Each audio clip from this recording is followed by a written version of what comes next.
8월 18일 월요일. 세상이 찾는 위로의 말씀.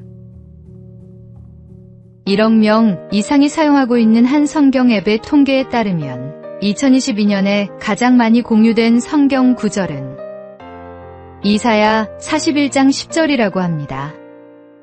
두려워 말라 내가 너와 함께 함이니라. 놀라지 말라 나는 내 하나님이 됨이니라. 내가 너를 굳세게 하리라.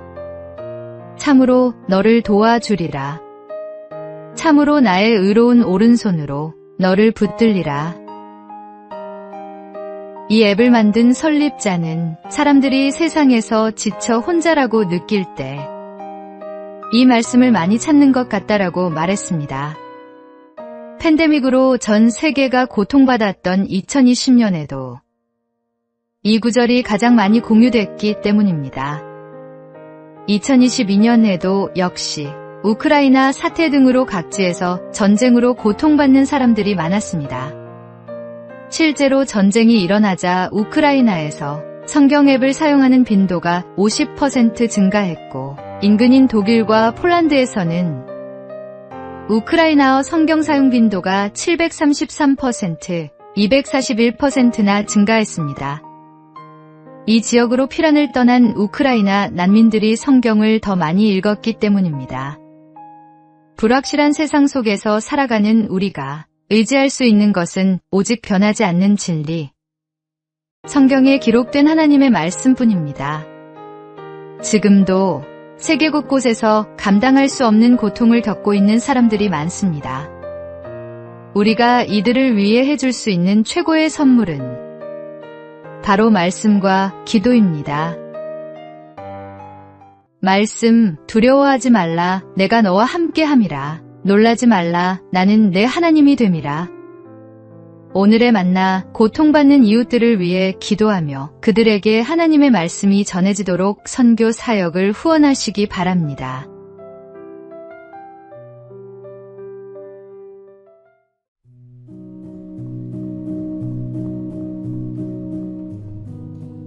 (8월 19일) 화요일. 평화의 노래.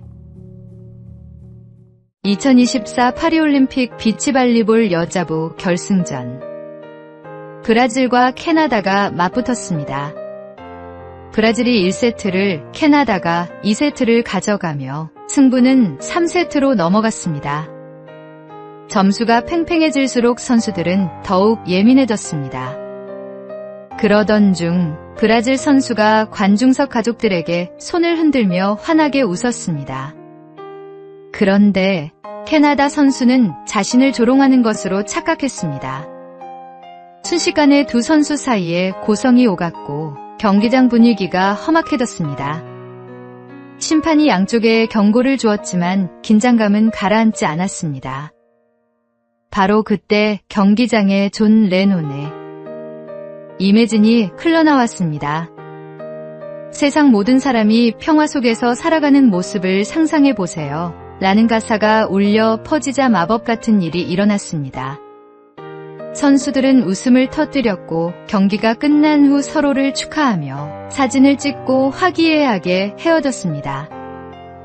오늘날 우리 사회도 극심한 대립과 갈등을 겪고 있습니다. 이때 그리스도인의 역할은 평화의 노래가 울려 퍼지게 하는 것입니다. 우리에게는 존 레논의 노래보다 더 아름다운 평화의 복음이 있지 않습니까? 말씀, 화평하게 하는 자는 복이 있나니 그들이 하나님의 아들이라 일컬음을 받을 것이며 오늘의 만나, 갈등과 대립이 있는 곳에서 화해의 다리가 되고 평화를 만드는 그리스도인이 되시기 바랍니다.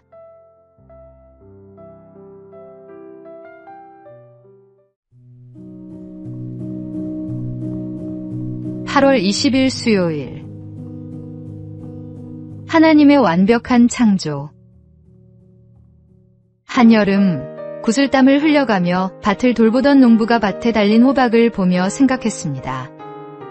하나님도 참 이렇게 연약한 줄기에 저런 커다란 호박이 열리게 하시다니. 나라면 훨씬 작은 열매가 열리게 할 텐데 말이야. 일을 마치고 나무 그늘에서 잠시 쉼을 청하던 농부는 이번엔 커다란 상수리나무를 보고 비슷한 생각을 했습니다. 아무리 생각해도 이상해. 하나님은 이토록 크고 굵은 나무에 왜 저런 작은 도토리가 맺히게 하셨을까? 나라면 여기에 호박같이 크고 탐스러운 열매가 맺히게 만들 텐데. 농부는 이런저런 생각을 하다가 그늘 아래서 잠이 들었습니다. 잠시 뒤 단잠을 자던 농부의 머리에 도토리가 떨어져 그만 잠이 깼습니다. 그 순간 농부는 큰 깨달음을 얻었습니다. 내 생각대로 호박과 도토리를 만들었으면 난 방금 죽었겠구나. 하나님, 정말 감사합니다. 프랑스 고전주의를 대표하는 시인이자 작가인 장 드라 퐁텐이 쓴 우화입니다. 주 하나님께서 창조하신 세상은 있는 그대로 완벽한 모습입니다. 우리의 모습 역시 마찬가지입니다. 모든 것을 알맞게 창조하시고 때에 맞게 사용하실 주 하나님을 믿으며 오직 감사한 마음으로 하루를 살아가십시오. 말씀, 하나님이 지으신 그 모든 것을 보시기에 심히 좋았더라. 오늘의 만나, 하나님의 창조와 섭리가 완벽함을 인정하고 모든 상황에서 감사하는 마음으로 살아가시기 바랍니다.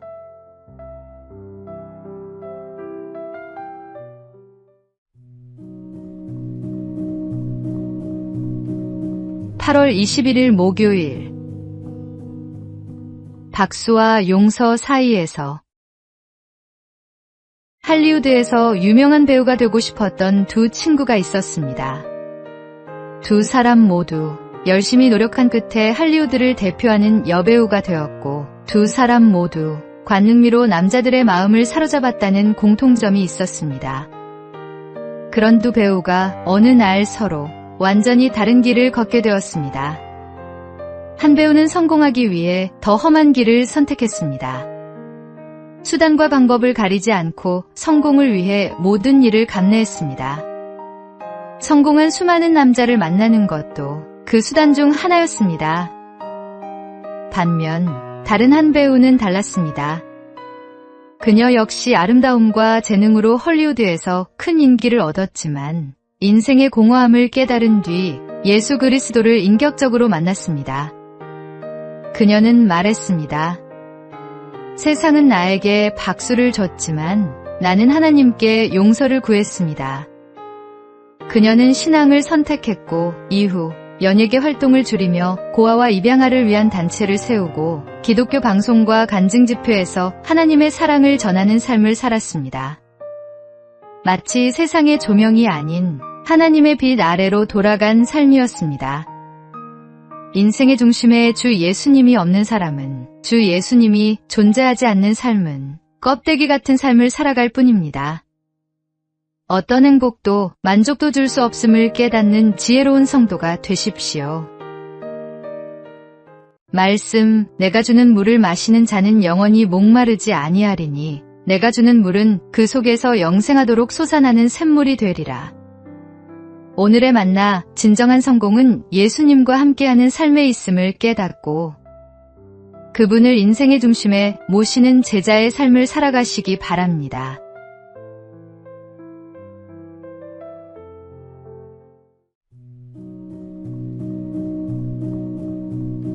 (8월 22일) 금요일.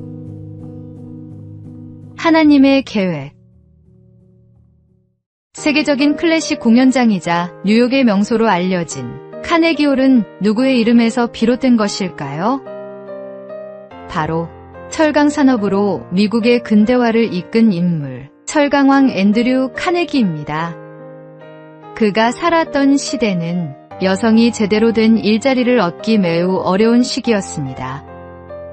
그러나 카네기는 젊은 여성들을 되도록 많이 직원으로 고용해야 한다고 주장했습니다.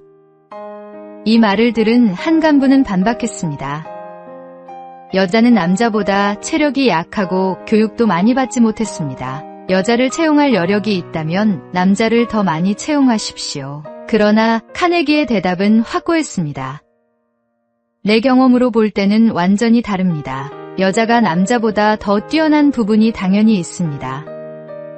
맞는 자리에 여자를 앉힌다면 오히려 남자보다 더 신뢰할 수 있습니다. 카네기는 모든 반대를 물리치고 당시 미국 기업 중에서는 최초로 여성을 전신통신원 책임자로 고용했습니다. 그뿐만 아니라 해외 진출에도 중요한 적임자로 여성을 선택했습니다. 실수가 더 적고 더욱 신뢰할 수 있다는 것이 그 이유였습니다. 주 하나님은 남자와 여자를 틀리게 창조하지 않고 다르게 창조하셨습니다. 누구나 조금만 생각해보면 깨달을 수 있는 당연한 창조의 이치를 억지로 회피한다면 가정과 사회, 문화가 바로 설 수 없게 됩니다. 오늘의 말씀, 하나님이 자기 형상, 곧 하나님의 형상대로 사람을 창조하시되 남자와 여자를 창조하시고 오늘의 만나, 하나님이 각자에게 주신 고유한 특성과 달란트를 인정하고 그것으로 하나님의 영광을 드러내는 삶을 살아가시기 바랍니다.